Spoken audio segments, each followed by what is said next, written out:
Bonjour à tous, Xavier XS Trading pour l'œil du graphique. Donc aujourd'hui, je vais essayer de vous présenter l'échelle logarithmique, ce que c'est, comment on s'en sert et pourquoi il y en a qui l'utilisent, pourquoi il y en a qui l'utilisent pas, etc. Donc je vais commencer par vous montrer ça sur une action qui s'appelle LVMH et je vais commencer par vous montrer des hausses de la valeur de l'action LVMH. Donc on va dire ici du plus bas au plus haut, donc de 17, de 17 euros environ à 90 euros, ce qui fait environ 400%. Et je vais vous présenter une autre hausse qui est ici, donc suite au crack du Covid, donc du plus bas à ce plus haut là. Donc il passe de 278 euros à 900 et quelques euros. Voilà, donc ce qui fait une hausse d'environ 225%. Alors quel est le problème? Donc comme on peut le voir, c'est qu'on a l'impression que cette hausse-là est beaucoup plus petite que celle-ci. Et donc c'est trompeur, parce que celui qui aurait acheté au plus bas ici et revendu au plus haut ici aurait fait une meilleure perf que celui qui aurait acheté au plus bas du Covid et au plus haut de environ 2023. Donc pour ce faire, ce qu'on utilise, c'est l'échelle logarithmique, ce qui va nous permettre de voir des choses qui sont comparables visuellement.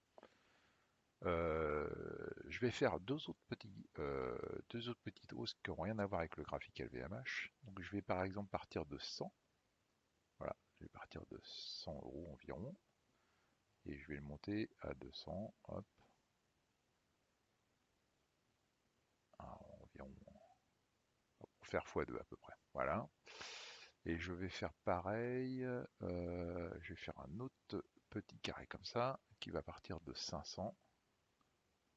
Environ. Hop, de 500. Voilà. De 500 à combien? Environ 1000. Voilà. Pour faire x2. Voilà. Donc qu'est-ce qu'on se rend compte également? C'est qu'on voit effectivement que ce carré-là, enfin ce rectangle-là est beaucoup plus grand que celui-ci en termes d'auteur. Donc c'est un petit peu pareil que ici et ici. Sauf que ça, c'est la même performance. Donc ça, c'est 100% et ça, c'est également 100%. Donc je vais passer ce graphique en échelle logarithmique. Voilà.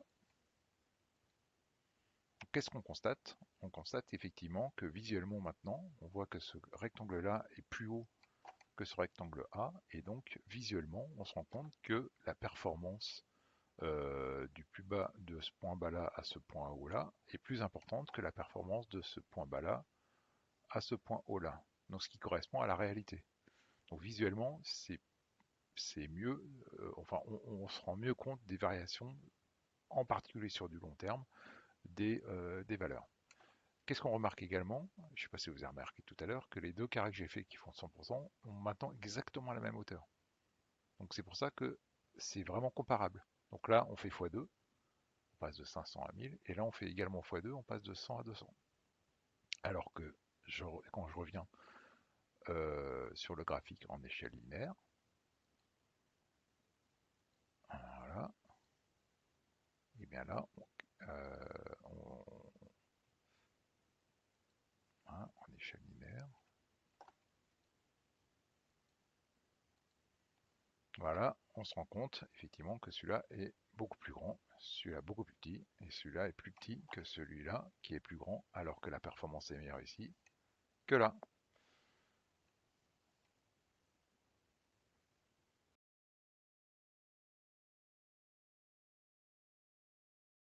Alors pour continuer cette présentation sur les échelles log, je vais passer maintenant à l'action Hermès et je vais vous présenter un outil qui est très utilisé par ceux qui font des analyses long terme, c'est ce qu'on appelle la régression linéaire. Cette régression linéaire est utilisée uniquement en échelle logarithmique, ce qui est bien dommage puisqu'elle ne s'adapte pas en échelle linéaire. Pardon. Donc je configure le prix et je passe en échelle logarithmique.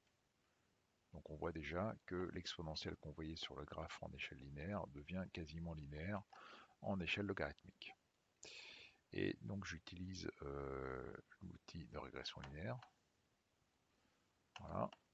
Et automatiquement, il va créer cette régression linéaire.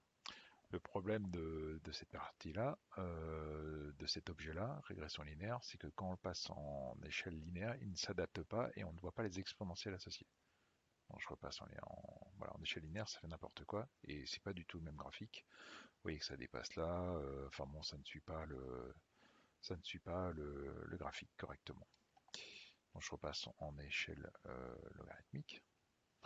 Donc pour ce faire, pour pouvoir voir ça, j'ai créé un indicateur qui s'appelle indicateur exponentiel. Et donc le premier va superposer la ligne verte d'en haut et le deuxième va superposer la ligne rouge d'en haut. Donc là, je l'active. Voilà, on voit là un petit peu. Bon, c'est très proche, c'est pas exactement ça, mais c'est très proche. Et là, pareil pour la ligne, je l'active pour la ligne rouge. Voilà. Et donc l'intérêt d'un indicateur par rapport à un objet là-dedans, c'est qu'il va s'adapter à l'échelle logarithmique ou linéaire. Donc, je vais retirer ça. Tac. Donc on voit en échelle logarithmique donc le haut de la régression linéaire et le bas de la régression linéaire.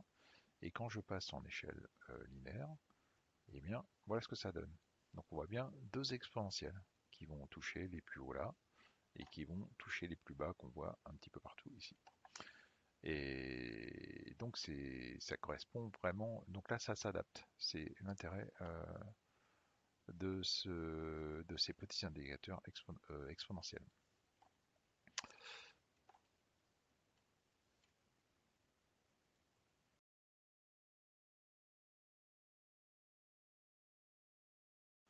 Voici, alors pour continuer cette vidéo, je vous présente l'action Drone-Volt. Alors pourquoi Drone-Volt? Parce qu'elle est très fortement baissière depuis longtemps maintenant. Voilà, donc je vais la passer en échelle logarithmique pour mieux voir.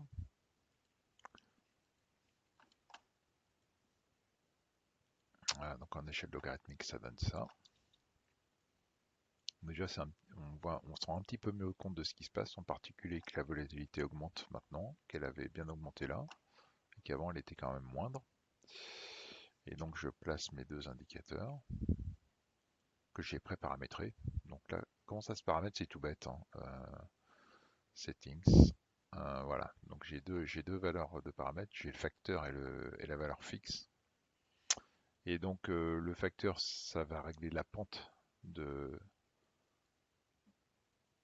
l'indicateur. Voilà. Donc je la remets comme c'était à peu près. Et la valeur fixe, ça va gérer je vais pouvoir monter ou descendre l'indicateur. Donc là, je suis à 5500. Si je passe à 8000, par exemple, ça va le monter. Voilà. Je remets à 5500. Voilà. Donc j'ai réglé pour ce qui me paraissait le plus qui correspondait à ce canal baissier là en logarithmique. Et donc je repasse donc en linéaire. Donc je rappelle, hein, ces indicateurs là vont s'adapter à l'échelle linéaire. Donc je repasse en échelle linéaire. Voilà, l'échelle linéaire, hop. Alors qu'est-ce qu'on se rend compte? Donc là, il va falloir que je zoome un petit peu. Parce que là, en échelle linéaire, les prix sont vraiment écrasés.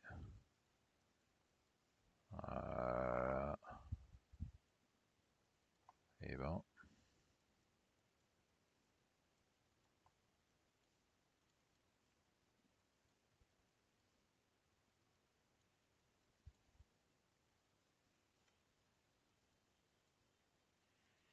ça c'est le problème des actions très fortement baissières. Il faut faire des zooms de fou pour voir quelque chose en linéaire.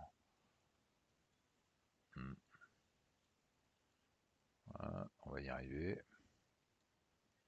Voilà. Donc là, on revoit donc nos deux exponentielles baissières. Voilà, qui correspondent à ça, qui correspondaient à des droites sur le graphe d'avant.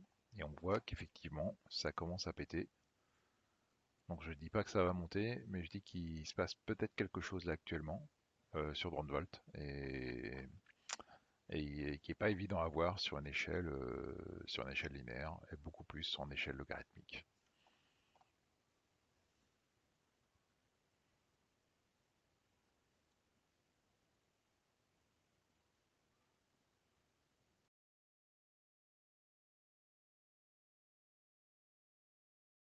Voilà, je vous propose de terminer cette vidéo par le graphe Bitcoin contre euro. Donc, bah, qu'est-ce qu'on voit là? Là, on a l'impression que c'est très fortement volatile en ce moment, comme ici, et avant, ça l'était beaucoup moins. Donc, pour vérifier ça, on va passer en échelle logarithmique. Voilà, je passe en échelle logarithmique. Qu'est-ce qu'on se rend compte? Eh ben, c'est un petit peu l'inverse. En ce moment, on aurait plutôt tendance à croire en... Enfin, visuellement, on voit que c'est plutôt peu volatile ces derniers mois. Alors que dans les années jusqu'à 2018, là, c'était très très volatile, y compris dans les années début 2020, etc. Beaucoup plus volatile que maintenant. Je vais mettre mon indicateur préféré, indicateur exponentiel. Donc j'ai pré-paramétré en jouant avec les paramètres. Voilà, je rappelle, configure, j'avais deux paramètres. Le facteur qui correspond à la pente de ces deux droites qui correspondent à des exponentielles et le fixe qui permet de baisser ou monter ces deux droites. Donc là, j'ai identifié donc un canal haussier ici. Donc on serait plutôt en bas du canal haussier avec une faible volatilité relativement à ce qui s'était passé dans le passé. Donc on est plutôt en bas du canal haussier. Voilà, donc j'espère que cette vidéo vous a plu. Et je vous dis à bientôt sur la chaîne de l'œil du graphique. Merci beaucoup, à bientôt, au revoir.